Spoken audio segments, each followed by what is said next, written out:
Okay, hi student. This is the video number 9, if I'm not mistaken, for chapter 4.3. So after we have determined what are the equipment and the supplies that we want to use, okay, we need also to determine what we call the procedures or the policy that we need to follow when we want to manage the filing system. So here, usually when we receive the correspondent, okay, it is the timestamp. Okay, meaning here when we get the letter or the correspondent, we will do the timestamp. Okay, we will chop the time, the date, and also the time that we receive for that particular correspondent. And then afterward, we will distribute. Okay, and after we have already distributed, okay, the correspondent will be read, okay, by the intended individual or the staff, okay, and he or she will respond to that particular correspondent. So when they already respond to that particular correspondent, okay, the persons will do a release for filing by putting a release mark. So here, there is two things that you need to know. Okay, what is the timestamp?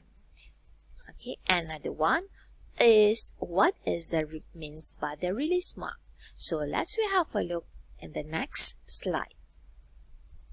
As you can see on the screen, this is the examples of the letter that I took from the textbook. So this letter is by Kaplan Advertising Agency. Okay, why I know is from Kaplan Advertising Agency, because on the letter head is been stated for that particular company's name.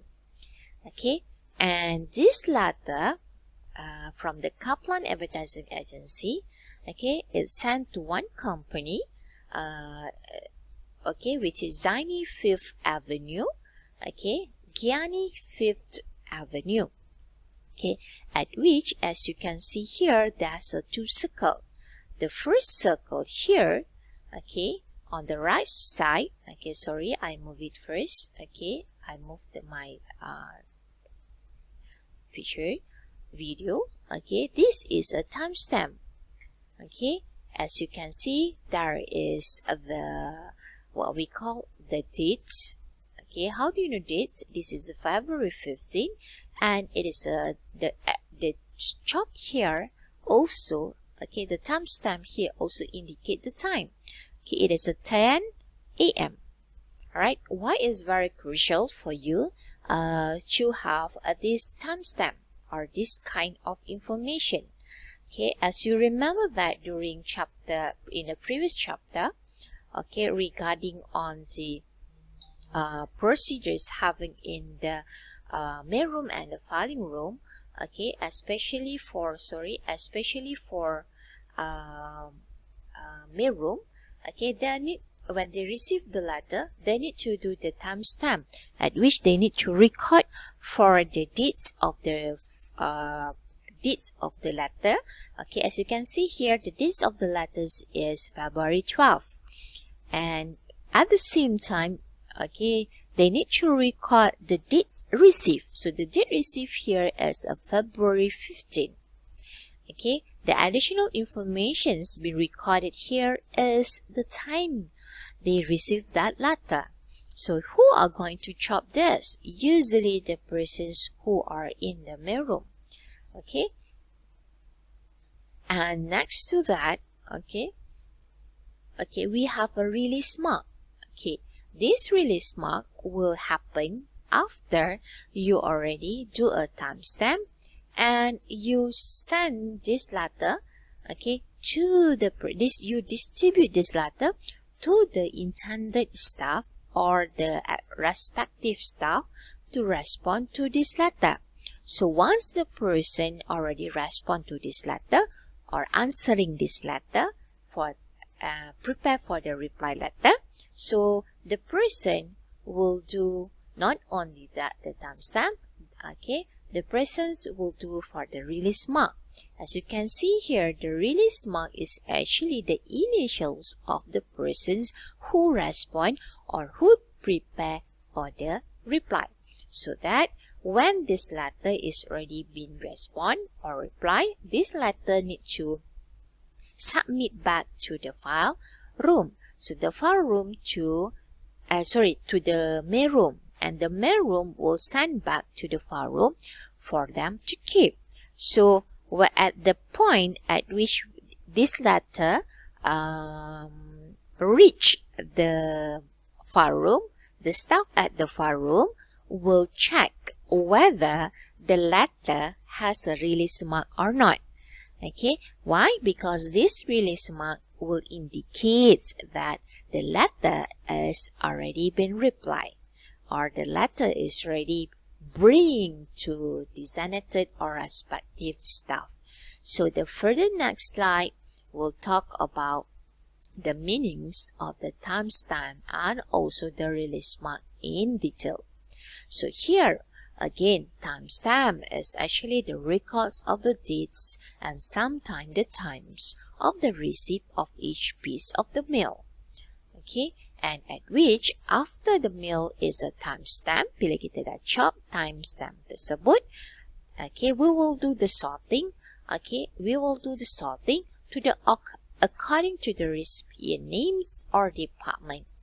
Okay, and we will deliver to them. Okay, how do we know who is going to respond or who been responsible for that letter? Definitely the content itself. First we will look into the given name, okay, the recipient names on the letter. But if, like, say, there is no name for stated in the letter, for example, like the letter which sent to the company names, okay, that require the respective staff in the mailroom to read the content to determine who are going to respond or who are going to reply for that letter. Okay, after they already determined, then they will deliver the letter to the staff required for reply. Okay, and after a letter has been read and answered, it is released for filing. So before they go for release of filing, okay, the persons need to do the release mark. So what is the release mark? It's a very famous question. Release mark is actually an agreed upon marks which been placed on the record, okay, at which it shows that the record is ready for storage. Meaning here the record is already been respond or already prepared for the reply. So that's why it's ready for storage. And usually the staff who handle for that responses or that reply will require to put the initials on the upper left part of the letter. Okay, upper left part of the letters, like the pictures that I showed you just now. Okay, so next you need to know about the procedures followed to prepare and file the paper record. Okay, just now we are talking about the procedures when the record that we receive, we need to timestamp, and after that we send to the persons who require to respond for that letter, and then the persons, after the persons read the letter and answer the letter, okay, he or she need to write the put the initials on the upper left of the letter. That initials means that release mark. Okay, we call it as a release mark, meaning that it's an upon agreed mark that indicate that the letter is ready for the storage.